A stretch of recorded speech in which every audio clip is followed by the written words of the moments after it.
What's up, YouTube? Jeff Brines here, back with another review, this time on the power sport side of things with an in-depth look at the 2023 Husqvarna TX300. Before I get into this review, I think it's worth noting I had recorded an entire review back in mid-May when I had about 6 weeks of riding on the bike. Since then, I've had the opportunity to put the bike in a handful of situations where, let's just say, some interesting things happened. This resulted in me totally trashing the first edition of this review, starting over from scratch and completely reconfiguring my thoughts on the bike. I mention this to note how my thoughts and feelings for a product evolve over time, and how I might feel at the start of a test is often different than how I feel at the end or during a test, and that's often for better or for worse. So let's get into it. Let's start with an overview of the bike, the 2023 Husqvarna TX300, which for all intents and purposes is the same as the 2023 KTM 300 XC. As most dirt riders are well aware at this point, the 2023 XC, TC, SX, and TX are all new, with only a handful of parts coming over from the 2022 TBI bikes, such as, say, the shifter, handlebar, wheels, and forks, even though the forks have been totally revalved differently. The engine, chassis, transmission, ergonomics, electronics, etc., etc. It's all new. What got the most attention, of course, was the all-new motor from KTM. Notable changes include the move from transfer port injection to throttle body injection, deletion of the oil injection system, meaning we have to mix our gas again, an electronically controlled power valve, and a whole lot more horsepower over the TBI, somewhere between 7 and 15, depending on who you talk to and what dyno you were looking at. Other changes getting a lot of attention includes the all-new chassis that some are calling precise, others stiff, new transmission ratios, new plastics, and a 1-inch reduction in ride height. While we are talking about model comparisons and overviews, I think it's worth commenting on how the 2023 TX and XC slots in now that KTM and Husqvarna have officially revealed their 2024 lineup. Before I do so, I'm going to note I have zero idea what GasCast is doing and what they're going to release for 2024. Just going to leave that aside for now. Okay, back to what I do know. The 2024 KTM XC and Husky TX, which are already on showroom floors, are basically unchanged for next year, except for the front forks, which have entirely new internals, including swapping the air fork for springs, and the control side of things, where they've gone from Brake-Tek to Brembo, brakes and clutch. More on that in a minute. With respect to the KTM XCW, EXC if you're overseas, and the Husqvarna TE, these bikes are largely kind of the same as the XC and TX, less some nuanced, let's call it, changes. First, as always, the XCW obviously gets the linkageless PDS shock. No surprise there. I guess that's a pretty big difference, just so you guys know. Second, the Enduro models get the TBI motor, but according to the website, the output is lower than the XC models. Oh, and I should mention this. For clarity's sake, whenever I say the Enduro models, I'm referring to the Husky TE and the KTM XCW, or again, EXC. When I say cross-country models, I'm referring to the KTM XC and Husqvarna TX, just to make that clear. Moving on, the cylinder and head are supposedly different between the XC and Enduro models, but I'm a bit foggy as to what exactly changed. From what I understand, it's port timing on the cylinder side and compression ratio change on the head side. Regardless, the bike is supposedly outputting a handful of horsepower less than the XC or TX, and likely has different mapping, more aimed at the Enduro set. Third, front suspension, architecturally speaking, is the same between the XC and the Enduro models for 2024, though I'm guessing the valving is slightly different between the two. This is a change. Previously, the XC line had a different architecture from the fork side of things compared to the Enduro line. Now it's the same architecture. Just like I said, I'm guessing valving changes. Fourth, the Enduro models have a heavier flywheel, higher output stator, both of which I would say are welcome changes for those who are into, say, hard or even medium enduro. More on that in a bit. Other notable changes include the Enduro models get oil injection, split clamp, triple clamps, LED headlight, and a longer silencer. Oddly, it appears the Husky TE gets Brake-Tek stuff next year, which is supposedly tweaked from the stuff I'm on the 2023s. The KTM sticks with the tried and true Brembo stuff. I do wish Husky stuck with either Magura from back in 2021 or at least Brembo. I don't know why they're going to this Brake-Tek stuff. I'm guessing it's supply chain stuff. Finally, the TE and XCW retain the same suspension characteristics of old, which means they are designed to run a little more sag compared to the XC and TX models, roughly 7 millimeters if memory serves. Obviously, the Enduro models are geared more toward trail, hard enduro, and more technical riding, whereas the XC bikes are kind of the do-it-all bike aimed at everything from GNCC to trail to some light-duty track use. Really, it's the jack of all trades. As a reminder, or those new to the channel, I'm testing this bike in the mountains of Idaho and Montana, as well as a few trips to the desert of southern Utah. I mostly ride woods, single track, trail, and I cringe to say it, hard enduro. On the off-road side of things, I do race, though most of my efforts at this point, especially at 38, are mostly on the technical side of things, where I'm a solid riff-raff A-rider. That means I'm like the guy in the middle of the pack. All that said, despite over 2 decades of mountain bike racing, I only have a handful of years on a dirt bike, maybe 400 total hours. So if I do something that makes you go, wow, that guy looks like a spaz, it's probably because I'm a spaz. Let's move on to setup. I built the bike for woods, off-road, and again, hard enduro, which for me means protection, mooses, and an overall softer suspension setup, and relatively high-volume tires. A quick rundown of my build includes the XP skid plate. I've been really happy with that, by the way. Flatland racing pipe guard. I may go away from pipe guards in the future. Maybe talk about that later. These really cool swing arm protectors, which I really recommend. Can't remember the name off the top of my head. They are worlds better than the flimsy plastic ones. I've even had a buddy not run them and put a big hole in the swing arm. So I think these are very necessary if you're doing anything hard. Running a fan, of course, radiator braces, and a smattering of other parts. Up front, I always run the golden 216 AA 9100 with a Michelin Moose. I know it's a little more expensive than, say, the Shinko copy, but it lasts a lot longer. Out back, I play with tires pretty extensively, especially since I can't get the Unicorn Michelin Enduro Extreme tire anymore. Right now, I'm on the Midas something double green super sticky. My suspension is stock, less a spring swap for my heavier 200 pounds. Oh, and I do have a backup set of wheels I frequently swap onto the bike to make testing tires or just swapping out easier if I have a clapped tire. That said, considering those KKR eBay wheels, I'd probably look at elsewhere. After 100 hours on these things, they're starting to fall apart in ways I am less than pleased about. Okay, now for the fun part. How did this thing ride? In a word, the bike is strong. However, there are some annoying little shortcomings that I'm going to talk about here. I don't want to leave the wrong impression. The bike is absolutely brilliant. But part of my job as a gear reviewer is to compare this bike to the prior generation TBI bike, as well as, say, other iron on the market. KTM flat screwed up with some of the really easy parts of this bike, most of which are addressable. As they say, a headwind is a lot easier to feel than a tailwind, so please keep my criticism in check when you are listening and watching this review. Let's start with my thoughts on the most talked about part of the bike, which is the motor and the fuel injection system. It's awesome. From bottom to top, the entire package is super clean and crisp. While the TBI bike really did require some love in the way of a reflash, maybe a head and an idle adjust screw to really wake it up and make it more rideable, this motor needs nothing to perform well. The motor is snappy down low, way better throttle response compared to the TBI bike. It pulls harder and it runs incredible through the entire RPM range.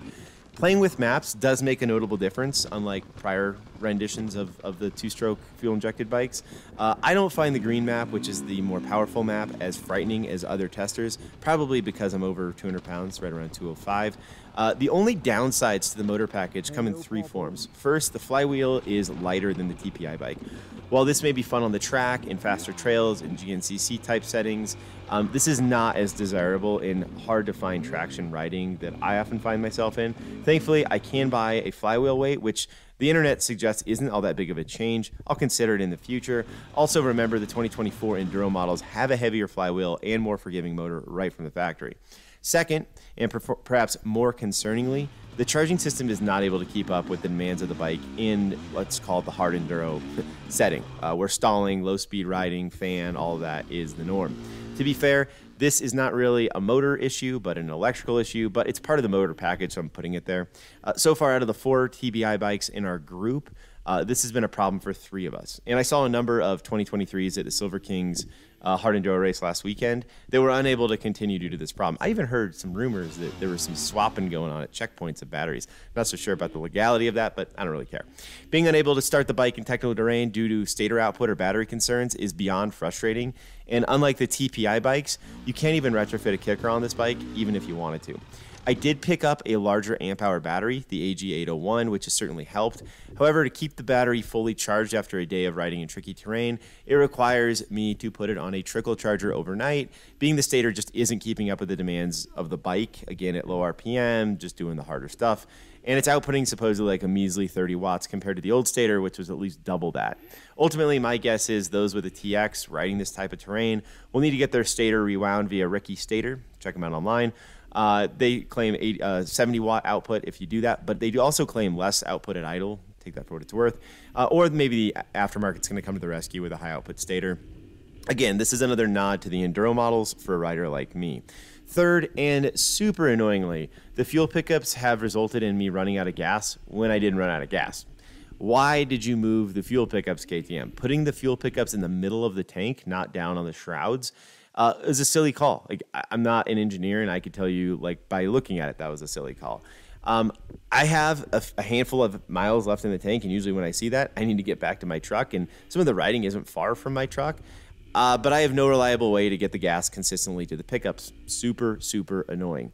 Add to this a worn down battery when I'm trying to jostle, fuel into the pickups, and everything dies, and I'm one not happy camper walking back to the truck. Ultimately, these three things are relatively small issues, but they are issues that have been solved in the past. The flywheel, I'll give it, personal preference, so leave that aside. But stator output, guys, there's no reason to drop stator output on this bike. Literally none. And the fuel pickups issue should have been figured out during testing, and a solution should have been brought forward. Both of these oversights I can't really reconcile for an otherwise well thought out motor package. Okay, moving on to the transmission. I like the gearing package a lot better, or at least the transmission package. First and second is very low, even in stock configuration, which is like a 1449. 6 is really awesome. It still gives me plenty of high speed if I'm moving like section to section or on some high speed fire road. I did end up dropping a tooth up front. It puts the bike right where I wanted or want in the awful kind of snotty technical terrain, and anticipate this to be a common modification for guys like me. I built an Excel calculator for those that want it. I'll happily share it. That compares the primary and secondary gearing of this bike and the transmission ratios to bikes of old and say like Sherco's and other brands. The TLDR result of this is a 1349 or 1350 is going to put you right where you want, and relative to like say the 1248s on the XCW of old.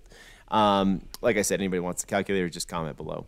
I do find second and third gear to be more usable on the new bike compared to the TPI bikes, which for me is awesome, and it really lets me utilize the motor in a more dynamic way. I welcome this change thoroughly, despite first sometimes feeling a fair to let's call it low, hard to hold traction due to the motor and flywheel package. Now let's talk handling. The bike feels very intuitive and easy to ride, just as I've grown to expect from all KTM umbrella brands.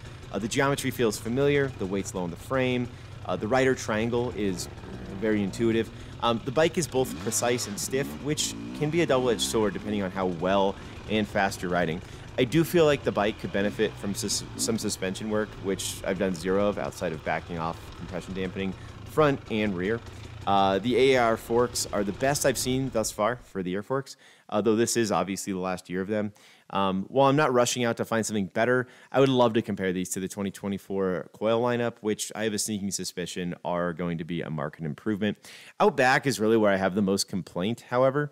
The bike is rougher and more prone to deflection in chunder, especially under power, than it should be. The right tune here, one that is better matched to the chassis stiffness, could really open up a new world of handling for the bike. To add, the shock suffers from the same underperforming rebound tune prior generation KTM's Huskies and gases suffered from, which is to say there's a little bit too light of high-speed rebound, which is to say there is too little high-speed rebound damping, resulting in an I'm going over the bars feeling if you hit a G-out or similar while not under power. Again, this is fixable via a revalve. I shouldn't know why they don't fix it from the factory. The Brake-Tek brakes and clutch, they're not bad, but they also feel a rung below Brembo and Magura stuff. To be fair, at the start of this test, I didn't think there was much of a difference. As I continued to test and I swapped back and forth on bikes, got into longer descents, I realized there's definitely a difference in performance with respect to brake power. Some of this can be mitigated through a high-end pad swap. Though I'm used to running crappy pads on my Brembo brakes and Magura brakes, and they worked fine. So kind of a bummer there. I did eventually swap the Brembo brake from my gas to the TX for the Silver Kings race I just did, if that says anything. On the clutch side, it does feel as though the Brake-Tek clutch requires a little more effort to pull, something I'm not a huge fan of. Plus, I don't know that I can do the master cylinder swap going from a 10 to a 9. This isn't a big deal. If you're buying a 2024 XC or TX, they're coming with Brembo, so that's all good. If you are buying a 2024 Husky TE, you just want to be aware. Apparently, they're coming with Brake-Tek. I wouldn't call it a deal breaker. Like I said, they're changing some things, but it's definitely an annoyance, especially for what was supposed to be the flagship brand from the Austrian conglomerate. So how does the new bike compare to the previous generation TPI bikes? First, I've had 2 TPI bikes, and I've logged about 250 hours across both models. In both cases, I did reflash the bike, I added a performance head, and put an idle adjust screw in. With these changes, alongside the modest suspension work I did, they were really good dirt bikes, especially in the more technical and hard-to-ride terrain. I'd go as far as saying they're a little more forgiving. Their chassis is more forgiving, the motor's more forgiving, and it's a little more neutered feeling. However, even my really well-tuned gas EX300, which is the last one I had, I still have it, it's not as lively or as exciting in the fast stuff or even in the medium speed stuff as my completely stock TX300 motor or bike is. The new motor is just flat better on the TX, and I'd say the better you are, even in the hard stuff, the more you're gonna like the TBI bike over the TPI bike. So that brings me to the $11,000 or $12,000 question. Should you buy one? Answer, it really depends. If you are a true cross-country racer or rider and you can get one of the 2023s on rebate or 2024s, the answer is a firm yes. For this type of rider, the stator issues is not going to be a concern. You'll love the rippy motor, and the bike is really race-ready right out of the box. You may or may not need to revalve the suspension, but that's really the only shortcoming, if you even want to call it that. That's a common thing every rider seems to do. For those that are more into the technical side of the sport, hard enduro, that sort of thing, and don't mind making some changes over the coming months, such as maybe improving the charging system, revalving suspension, maybe adding a flywheel weight. Again, you may want to go for it, even just the TX or XC. That's especially the case if you can get a deal. If it's me, however, I'm gonna probably wait or suggest you wait and look to get an XCW or a TE. Again, if you're into the more technical side of the sport. Personally, I'm really aiming for the XCW. Main reason is I'd rather go with the Brembo stuff over Brake-Tek stuff, and I actually want to go with the linkless shock at this point. If Tristan and Manny can do what they can do on it, I don't think that's going to hold me back, quote-unquote, at speed. Will I make that leap? Will I go to the new bike? It entirely depends on where I'm at financially and pricing. End of the day, this is a sport that will always reward good rider technique, fitness, and grit more than what fancy bike you bought, which is one reason I love it. That said, I love new technology. I love trying new stuff, so we'll see how long I can abstain from eating the proverbial marshmallow. I'll likely continue to tinker with this thing as time goes on through the year. Doubtful I'm going to get a new bike through the rest of this year anyway, especially if I can find a new job. I'll continue to tinker. Dirt bikes, parts, etc. They don't grow on trees, and I am currently unemployed. Speaking of which, I know this is a long shot, but what the hell? If anyone watching this review is hiring in the tech or finance space, looking for a product or ops lead, that's what I do. Hit me up. I'd love to chat. Maybe even join your team. Nothing like trying to use every networking opportunity in front of me to try to nab a job. On that note as well, I've had a number of people come up to me, when I'm out in public and, compliment me on the videos or say hi or whatever.